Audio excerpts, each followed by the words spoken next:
Hi, my name is Jim Parker. I'm a business broker. I've been helping people sell businesses for about 25 years now. I specialize in selling lawn and landscape businesses, and I wanted to bring on today to the show Steve. He owned a great lawn and landscape business. He was a great guy, had a really successful business. And if you're thinking about selling your business, this might be a really good video to watch because we're going to try to get some insight on, what he experienced, what his thoughts were, his emotions were, and what the process was like for him. So if you're thinking about selling a lawn and landscape business, hold tight because I think you're going to get some good information that you can walk away. Steve, I really appreciate you joining. Thank you so much. Absolutely, Jim. When you reached out to me, I mean, I got to tell you, there's not a better man, and I mean this sincerely, that I would love to help out if I could, because you did a fantastic job for us and our team. You really did in the process of selling our business, and for the most part, most of our team really appreciated it. That's fantastic. Steve, I really appreciate you saying that. And I feel the same way about you. I feel like through the process, from the day I met you, I really liked you. And through the whole process, we really got to know each other. And I just think the world of you. I think you're a fantastic, wonderful guy. But before we go on, you sold your business to retire. And Yes. you are right now, your business was in Florida. And right now you're where? In Newport, in California? Newport Beach, which is in California, which is in Southern California. Yeah, it's Sitting Southern. outside your RV, relaxing and just living life. Here in Newport, every day is Groundhog Day. It's the same every day. It's just absolutely phenomenal. Seriously, it is. It's amazing. And that, of course, that's why everybody wants to live here. I mean, when it comes to the weather and everything else, it's spectacular. It really is. And so we spend basically half our time here. Half our time in Florida and half our time here That's wonderful. I'm because glad you're living. just because of the weather. We're I'm back in glad you're Florida living. in the winter. I'm sorry. I'm glad you live in your dreams that you had about retirement, and I want to touch on that in a minute. But I want the people that are listening to first get an idea of what kind of business that you had, and the size of it, the kind of services that you provided, and let's start from there so they can get an idea of what kind of business you had. Well, I had a lawn and landscape business, which was all inclusive. We did everything. We did the fertilization, we did the irrigation, we did the lawn maintenance, and it was commercial. So we did apartment complexes, homeowners associations. For the most part, not a lot of residential anything. We did some residential installation. We did water features and whatnot. But for the most part, it was commercial maintenance. And I had an office in Orlando. That was the main office, and then Tampa, and then Jacksonville, Okay. Florida. Yep. All right. Great. It was you had a really nice business. You did a great job building it up. How long did you own the business again?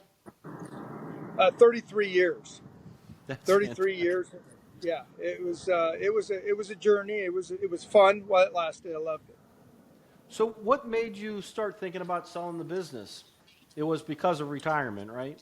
It was all because of retirement. Yeah, it was all because of retirement. I thought it was time. You know, I just figured, you know, it was just time. Not only did I want to retire, because I did have an opportunity probably about 8 to 9 years earlier than that to sell it, and I didn't. And my wife says, "What are you going to do? I mean, what are we going to do? You still have children and the whole bit." So I didn't. Um, and so I think it was maybe about, I don't know how far into this you want me to get without asking a question, but I think it was about 5 years later that I met with you and wanted to sell the business, and it just wasn't in the right place at the time.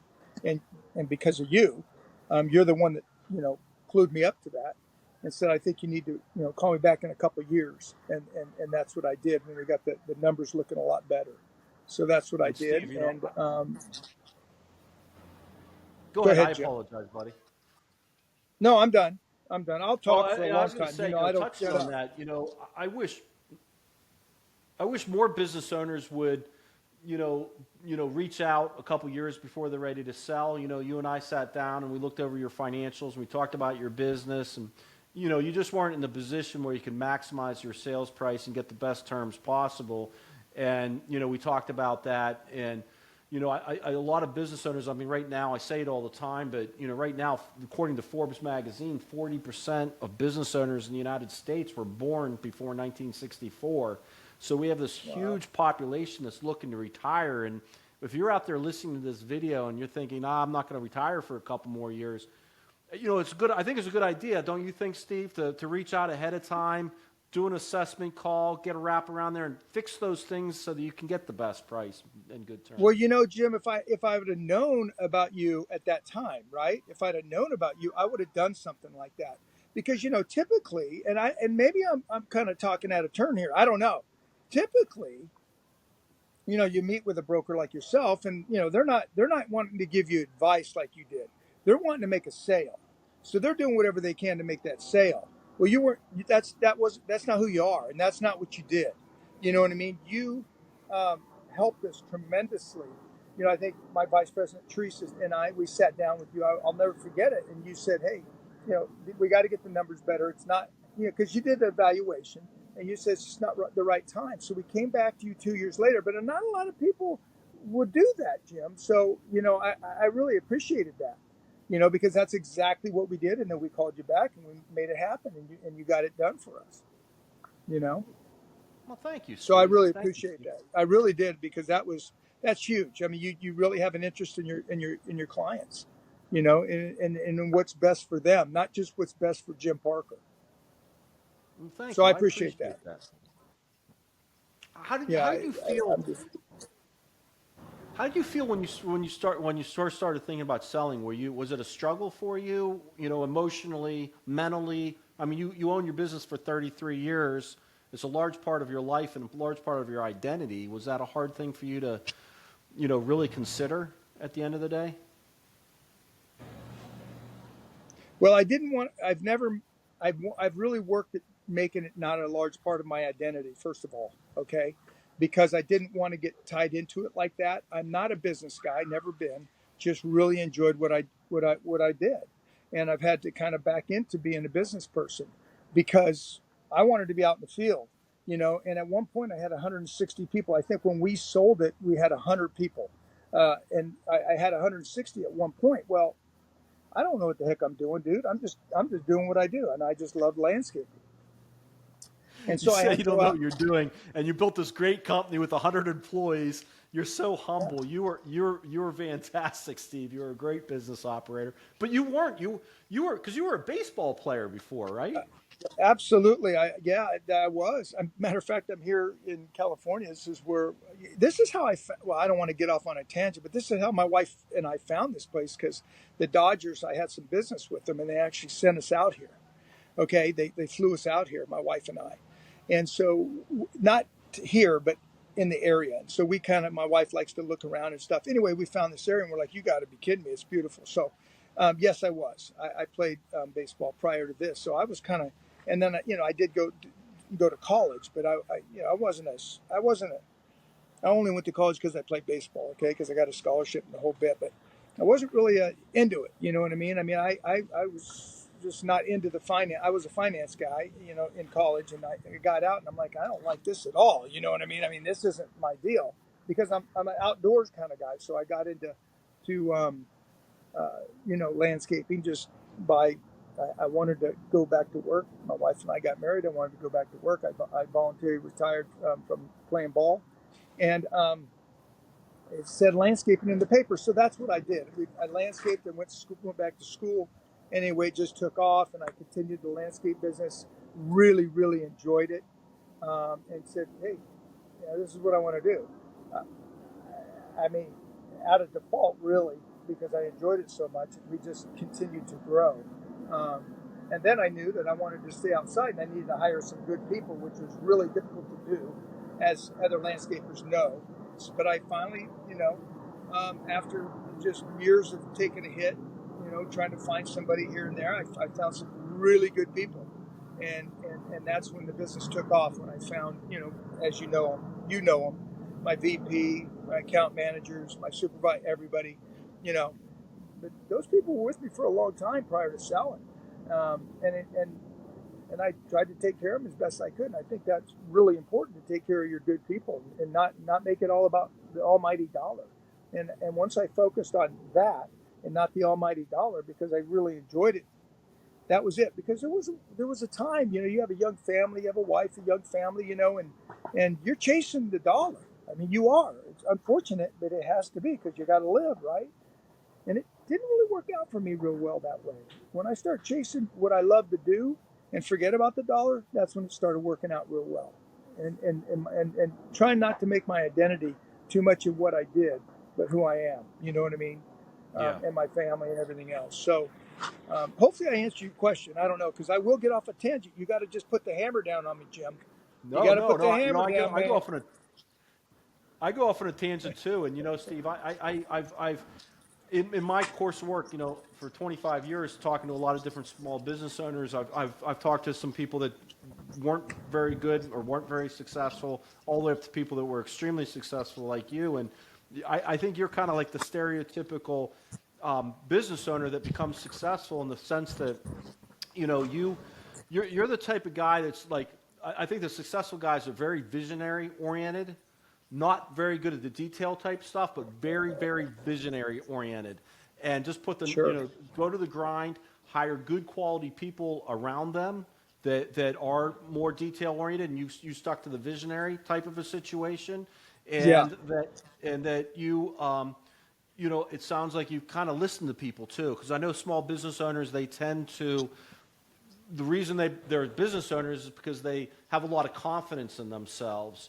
And sometimes I think business owners become too confident that they feel like nobody can do the job better than them, and that's what keeps them small. Where you are able to let go of that, and you're great at delegating and just hiring great people and listening to people's advice. And I mean, you're the perfect example of what makes a successful business owner, besides being Oh, I smart appreciate. and sociable and everything else. Well, I'm not that smart, but I appreciate you saying that. I really do. I just, you're absolutely correct in saying that I did listen to people. You're absolutely correct. I took in everything, and because I am not the smartest, I'm not the sharpest tool in the shed, I guess. And I just took in everybody's advice. You know what I mean? And I knew where I kind of, like you said, the visionary part of it. I knew where I wanted to go, and I knew I needed people to do that, and good people. And I took their advice because nobody knows everything, Jim. I Yeah. don't care. It doesn't matter, right? That's kind of the approach to life I take. Nobody knows everything. You need help. You know what I mean? And without them, I was nothing, right? Without your people, I mean, you're nothing. You're absolutely nothing. So I tried to share, some profits with everybody, and just make it a. I hate to say this. It was a team, but I tried to make it a family feel. And I know all the business people will say, because I had consultants come in. Oh, you're not a family, you're a team. Okay, we're a team, right? But I tried to give it that family feel. So, Yeah. No, and and you tried to be did. the best I could for the people, for our employees. And you took good care of your employees. You paid them well. You treated them well. You treated them I with tried to. respect. Yeah, and you had long-term employees that worked for you, and that's, I think, what Yeah. propelled your business as well. So, let's talk. Let's get into talking about the sale itself. From the time we met a couple years before we actually reconvened, and Hmm. then we said, okay, it's time to go to the market. Let's do that. We prepared the business. Prepared all the marketing, the advertising. I interviewed you, all that, and we took the business to the market.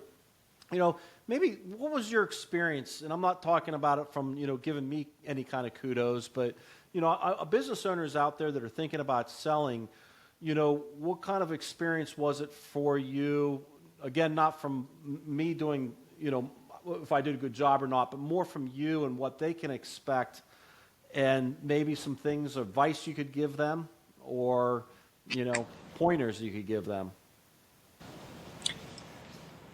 And I'm not going to give you kudos, okay, Jim? I'm not giving you kudos, dude. Okay, I, I'm being real. I'm just going to be real. The advice I can give to anybody, and the pointers I can give to anybody, would, honest to God, listen to you, because you changed my life.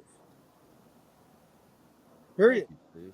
And the reason why you did is because I had an opportunity to sell the business, and I came to you 2 years prior to that, and you gave me that opportunity. You know what I mean? I mean, you know, again, business owners are, they have this hard crust on the surface. You know what I mean? You got to break through a little bit, and they're a little cocky. And I'm not going to say I try to be as humble as I can, but I was a little cocky. I will. I'm not. I am. I had to be. I kind of have to be a little bit because at some point people are going to just try to walk all over you.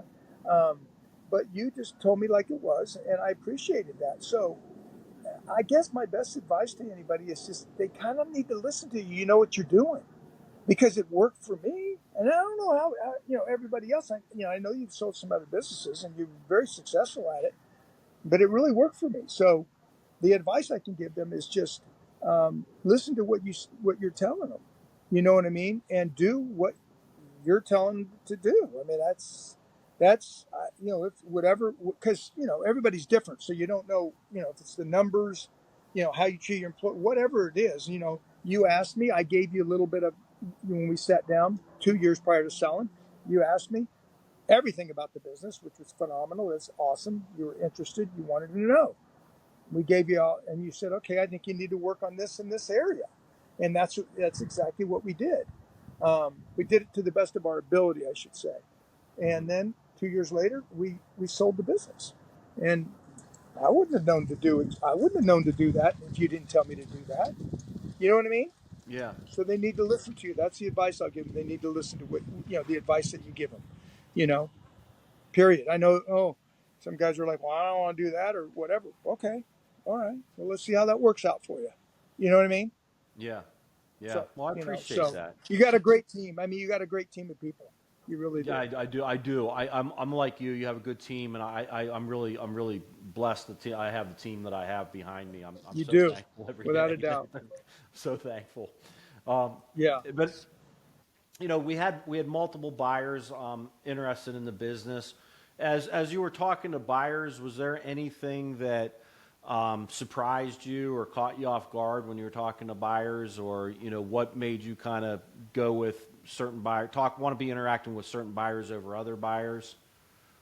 What were you Absolutely. looking for out of the sale of the Absolutely. Was business? this? Yes. Yes. Absolutely. Was there something that caught me off guard? Not really.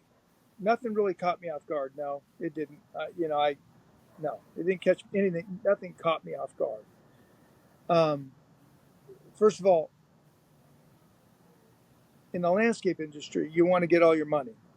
Okay, and I knew that was one thing. I knew I was getting all. Regardless, and I think I told you, Jim. I want all my money. I don't want to hold any notes. I'm not going to do any of that because once you sell, and they're in control, they have control of who they retain, and you don't. Okay, and if they want to talk to one of my customers, I don't know how these people are. Whoever's going to sell, they can talk to my customers however they want. Right? It's their business now, but that's going to dictate my money. I don't think so. I work my butt off for this. It is what it is. So you want to get all your money. You don't want to hold anything, and I knew that. Okay. Second thing, I wanted to sell it to somebody that was going to keep all my people. They were going to keep all my people, and they weren't going to let them go. Okay. So as you know, we had I think 4 or 5 landscapers, and then one who wasn't a landscaper. They were looking to get into business, and so that's because they were all about the same price. Everybody was about the same number. Some wanted to hold, and I just say no, I'm not going to hold any money, and then they were okay with it. But that was a criteria big time for me. Number one, that I wasn't going to hold any money, and number two, I wanted somebody that was going to retain my people. Somebody that was just kind of an investor type of person that had another, business or job or whatever, and they weren't going to work it because typically what they do is they come in and they, you know, dissect your business and start canning all your people. And I had these people forever, and they were fantastic people. That's the last thing I wanted to do. So um, that was huge for me. Um, you know, Everything else, is what it is. I mean, somebody else's business now. I did my part. Now somebody needs to do their part. So I whatever they wanted to take it in a different direction, let them take it in a different direction. I just wanted to do it with my people, or 80 to 90% of my people. You know. Yeah. Yeah. I want to go back to what you said about the note. I'm not a big fan of that note either, as you know. Like, I just feel like notes, a lot of times buyers will, they do research like, oh, I want to keep the seller's skin in the game. And, I want them to have skin in the game. Like I told you, Steve, that, you know, that's a nice thought. I can understand a buyer saying that, but the buyer's got to understand at the same time that, you have no more control over the business. You have no control over the business post closing. It's all up to that Nope. buyer. You never know what'll happen. And I don't like those notes at all. I don't No, like those not notes at at all. I all. don't want skin in the game. I mean, it's Yep. not that I was never out to screw anybody. I was 100% there for them to help them with whatever. It was nothing about that, like you said, the buyer wants to have skin in the game. Well, thinking that you somehow undermined it, underhanded something, you know what I mean? It wasn't about that for me. I mean, because that's not who I am. I was 100% whatever they needed. Yep. But Yep. I just still I don't have control. You know what I mean? And you said it. If you don't have control, what the heck? I mean, and so whatever I hold, I don't even care however amount it is, whatever the money's is. It's monies that I worked hard for, and it is what it is. We make a deal, and I want all the money. I don't want you to say, oh, I lost a customer, so now I'm not going to give you whatever the percentage or whatever of that customer, and then we just start dwindling down on that money. I'm not. It's not going to work that way because I had no because that customer that I lost because I had all my customers for. Whew, I can't even tell you they were forever, and I would just keep getting new ones. Because we would retain customers because, in my opinion, my view on lawn maintenance is the customer's everything. Hmm. In my view on landscaping and whatever I did, the customer's everything to me. They so I mean, I'm not going to lose a customer. I mean that people that lose customers, in my opinion, are pretty clueless. I mean, it's hard to get a customer. It's hard to get them. It's hard to retain, but it's easy to retain that customer, in my opinion. It really is. So I think for them not to retain a customer and to say, "Hey, we didn't retain a customer, so now we're gonna hold whatever it is, take back whatever monies that they Yeah. I Carrying an held." owner's note, not going to pay you a Right portion of that is owner's note. not, yeah, it's just not going to work for me. I don't need to beat a dead horse, but it's just not going to work for me. So that was a prerequisite. Yeah. Yeah, buyers will be like, well, I want to have them to have a skin in the game. They don't have faith in the business. Well, yeah, they have faith in the business. It's just they don't know if you're gonna how you're gonna treat the employees, how you're gonna treat the customers, what quality of service you're That's gonna do. Like right. there's so many unknowns that yeah, Absolutely. I'm not a fan of the Yep. owner's note. So let me ask you this. A lot of times business owners are worried about confidentiality, employees, customers, vendors, competitors, finding out the business is for sale.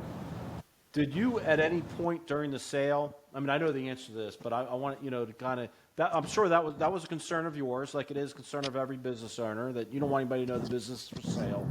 But you never had any issues with that, right? The way that the marketing was handled and the screening of the No, I buyers. never had any issues with that. I did not have any issues with that.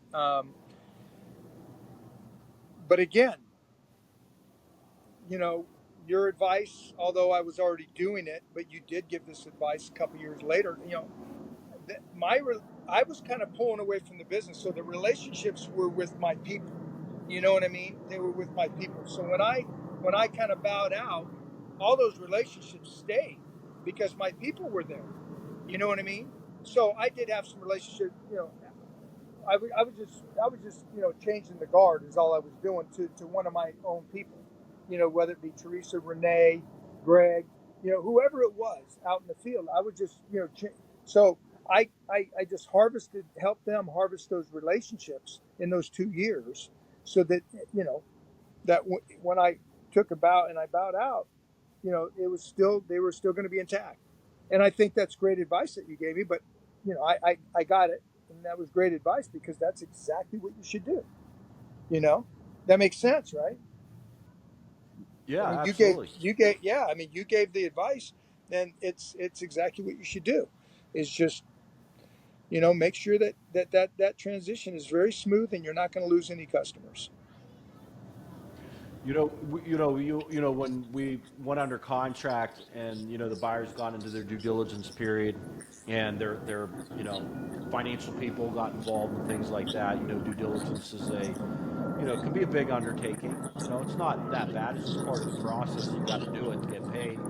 I think you were very lucky, Steve, because you did have somebody at your office that you really trusted that did know that it was for sale. You had told her that it was for sale, and she was kind of your right hand person to help drive that due diligence process, and that took a lot of weight off of your shoulders.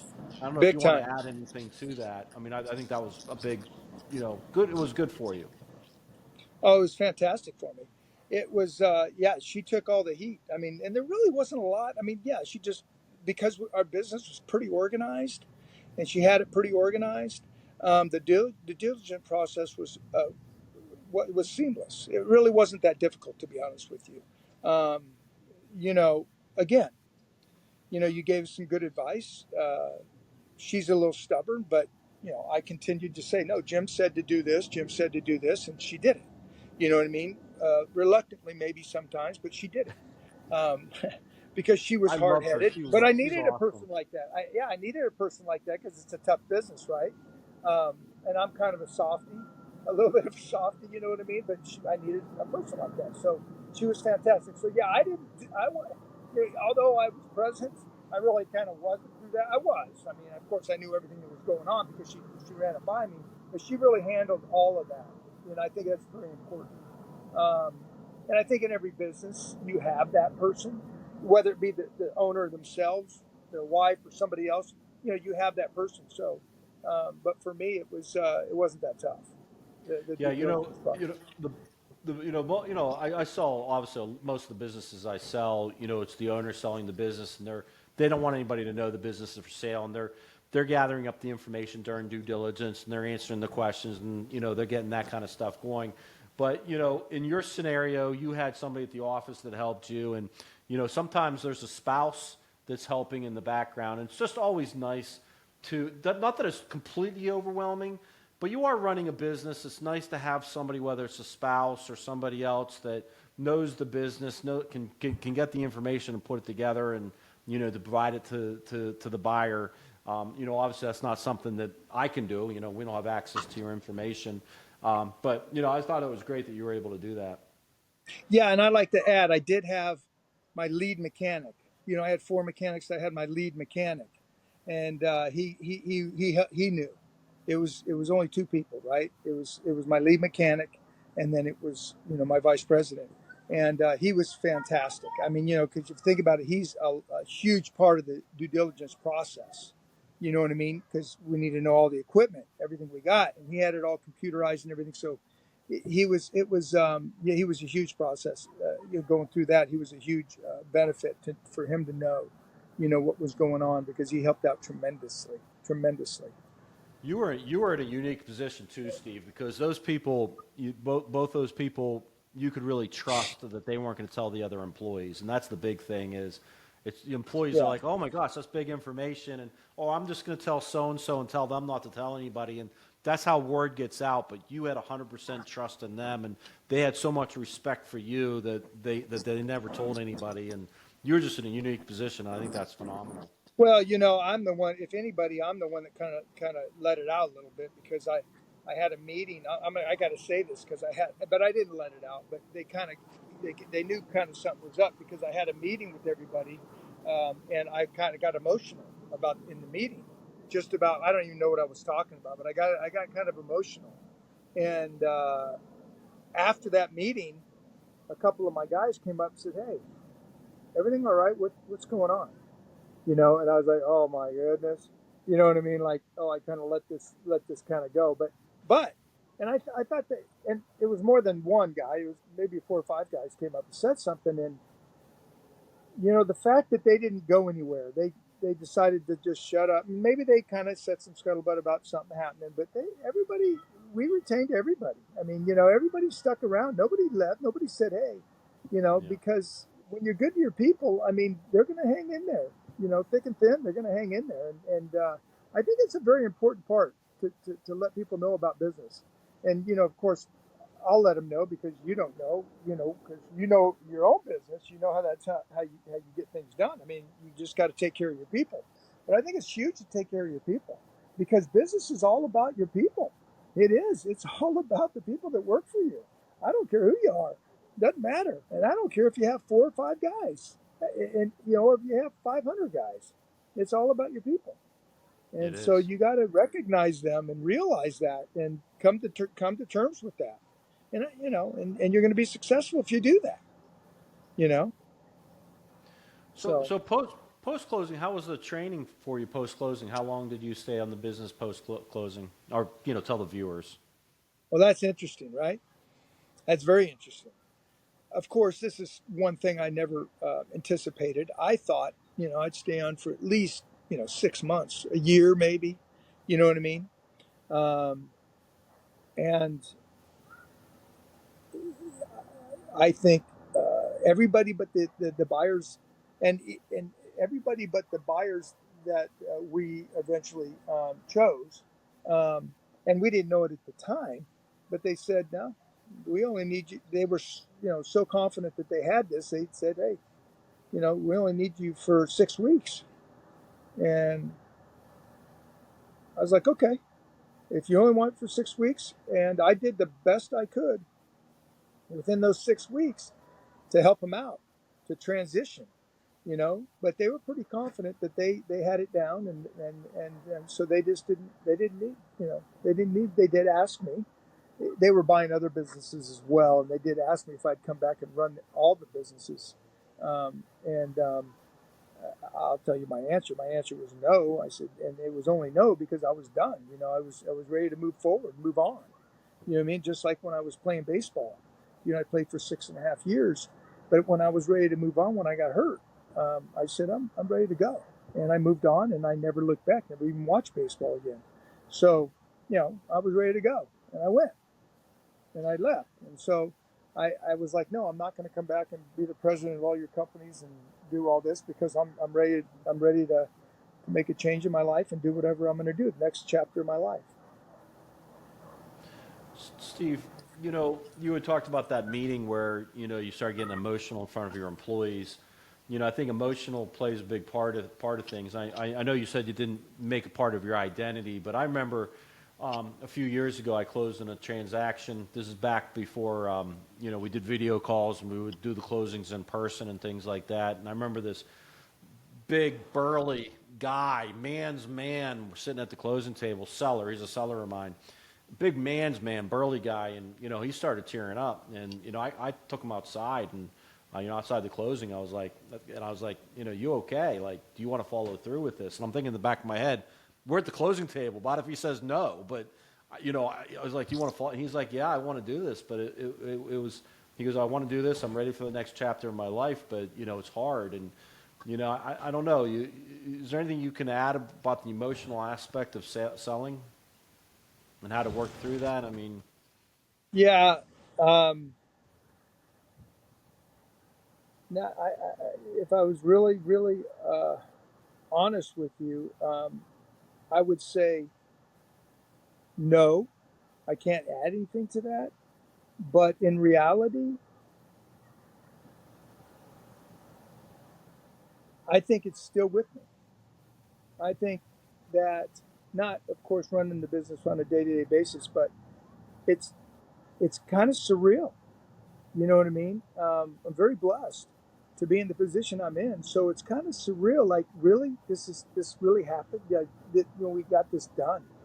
I never thought. I'll be honest with you. I thought it was going to be very difficult. I thought it was going to be very difficult to sell the business, sell a landscaping business. I really did. I thought it was going to be difficult, and you pretty much made it seamless. You know what I mean? thank You you. came in and made it seamless. So it was like, wow. You know what I mean? All of a sudden, it's over. It's Was done. it like stress was being released? Was it like after the sale? Was it just like, I mean, as much as you like your Yeah. No. employees and business and your clients, it still must be like, Yeah, it was. It wasn't. I was um, to say I wasn't stressed is probably not the right word. I tried to just say, you know what, I'm doing everything I can. My philosophy is I'm gonna give it 110%. I mean, I don't know everything, but I'm going to do everything. I'm going to give 110%. So I'm not going to try to be stressed about this. Um, so I tried to kind of live that way after about probably the last 15 years of the business. But it was, I mean, let's be real. There's some stressful times. Um, so, you know, I, I just, I, I just gave it up, and it was tough. But I haven't really, I feel like it's still there. I feel like I'm just on vacation. You know what I mean? Because I would take some time with my family, and we would go. I had this RV, but I had another RV, and we'd take time. We'd leave. I mean, we went to 42 different states with our kids as I had the business, and so it kind of feels like I'm just there. I just never go back home to the business. You know what I mean? So, but it does feel a little bit surreal um, because you made it happen, and I just really never thought I could make it happen. I have a lot of stuff, and as you know, I still own the building, and I had a lot of stuff in that building. You know what I mean? That they bought everything, and I'm like, wow, if I ever sell, how am I? What am I going to do with all this stuff? But they bought everything, so it's just kind of surreal. It really is, Jim, but it is what it is, man. Are you keeping yourself busy post closing? You finding enough things to do? You feel like I am. I really am. I have buddies who are now my age and ready to retire.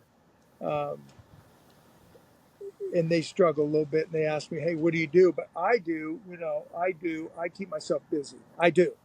I really do, because I have to. If I'd be working again if I couldn't. But yeah, yes, I am. I mean, I could sit here and list all the things I do, but I don't think you want to hear. But yeah, I keep myself pretty busy.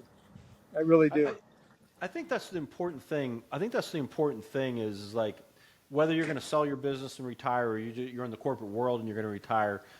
You need to know what your next chapter of your life is going to look like. I mean, just to retire and then the next day you're like, okay, what am I going to do?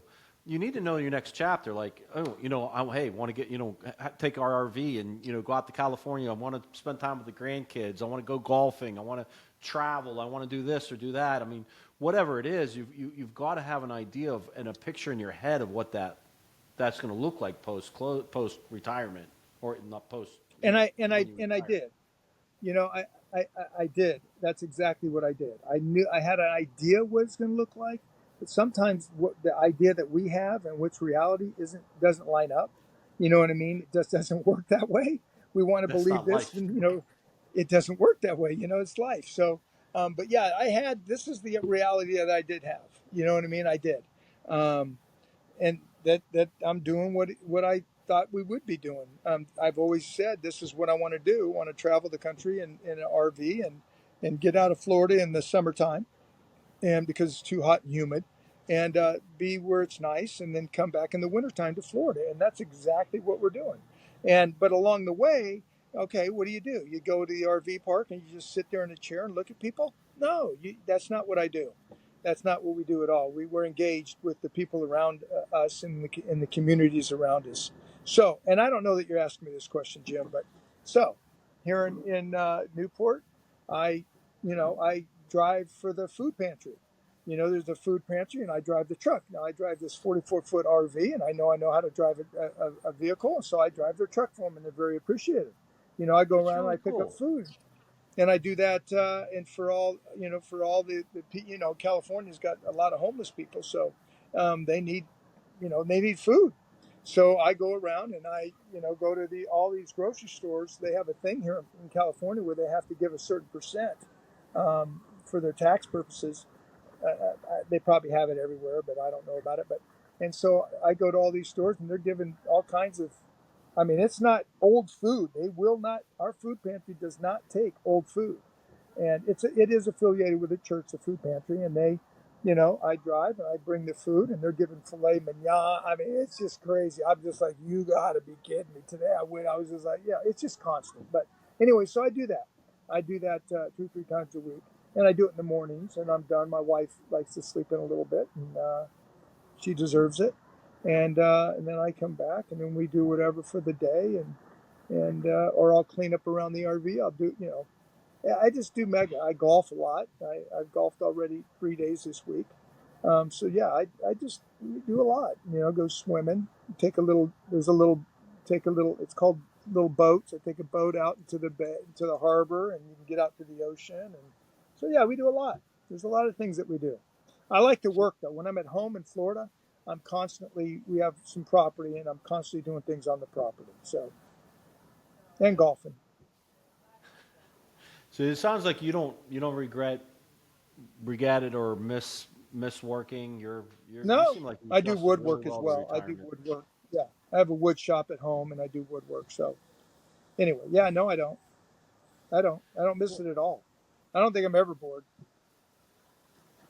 Is there any last advice you could give a seller if they're thinking about selling and to make the process, besides working with me, I know you're going to say that, I wasn't leading that question, but like, is there anything any advice you give a seller, like, make sure you do this or, keep this in mind? Any last words or last thoughts?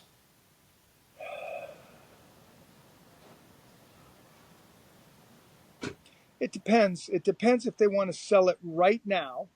You know what I mean? Or do you want to get together with you, for example, for that 2 years and say, hey, let's get a plan together. So it all depends. You know what I mean?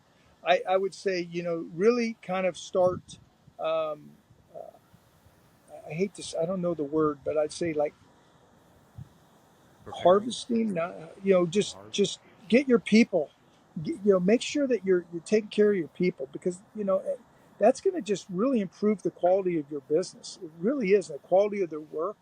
Um, and it's just going to make you as a person a better person to take care of your people. And it really is. So I would say that number one. And I don't know, Jim. I really don't have you know you got to get your books in order. I mean, there's no doubt about it. We had to do that. You have to get your finances. You got to make sure that you're looking profitable, right? Opposed to just bleeding the business constantly, right? Because as a business owner, you want to make your bottom line. You just, of course, you do, right? I mean, you want to make it look as rural as possible, I should say, so that you don't have to pay a lot of taxes, and you can do that, So you got to kind of reverse that process, and your thinking's got to be a little bit different. So, and I think that's one thing that you would probably recommend to them. Yeah, Probably say all it the a time. lot differently than I just said it, but still, that's definitely something you need to do. You need to clean that up a little bit, a lot. You know what I mean? So you're showing more profit so that realistically, the new buyers know exactly what's going on. You know what I mean? How much profits in the business and how much profit you're making. So, and then you need some history. So there's a couple of years that you can do that. And they need, like I said, they probably need to get to now. What's unfortunate about a lot of people, they don't have 2 years to wait. They want to sell it now, and that's awesome. Hopefully their business. I just wasn't in that position as you told me, but hopefully theirs is, you know. So, Yeah. and I just want to say thank you. I mean, I do. This has been it was really a wonderful experience with you and your staff. Um, you worked really well with my staff, Teresa, and I think you maybe some interaction with Tim, my mechanic, but I don't recall. Um, but I just appreciate everything you did for us. I really do, and sometimes I think I'm living a dream. Well, You know thank what I you, mean? Steve. I feel the same way. I really, you go through a process like this, you really get to know people, and I just really, really enjoyed your company. I really enjoyed talking to you. You get on the phone and we talk business for 10 minutes, then we would chat for another half an hour, and Right. I love that. And you're a rock solid guy. I appreciate how honest and transparent you were with myself. You were transparent and honest with the buyer. You weren't afraid to tell me the skeleton, not skeletons, but the things that could be improved upon in the business. Like, you made my job easier because you felt, comfortable telling me things that could help me help you, and you were just transparent. I think that was a big thing, and I don't know. I just really enjoyed working with you and Teresa. You guys were wonderful people. Before we go, though, I want you to take your camera and just show us your RV real quick. Not inside, just show, like you swing it around like you swung it around before we actually started I recording. will. I can show you the inside, although I don't know if my wife's decent. She probably wouldn't appreciate that. She She probably wouldn't just got back. appreciate that. Yeah, we I know my I will. wife wouldn't. I'll swing it around. I'm going to stand. Here's my little burn area. My little burn. Do you see that little area there? Here, Yeah. I'm going to get back here, maybe because you can see it from this perspective. Can you see? Okay. Oh yeah, absolutely. That looks fantastic. Look at all Yeah, those and then plants. here's the bay. The Oh my bay's right goodness. here, and I get out to the ocean right here. See these boats? You go and get. See, there's Yeah. little boats over here that you probably can't see, but here's the RV, and then if you go over here, I don't know if you can see real well, and we pull this car behind.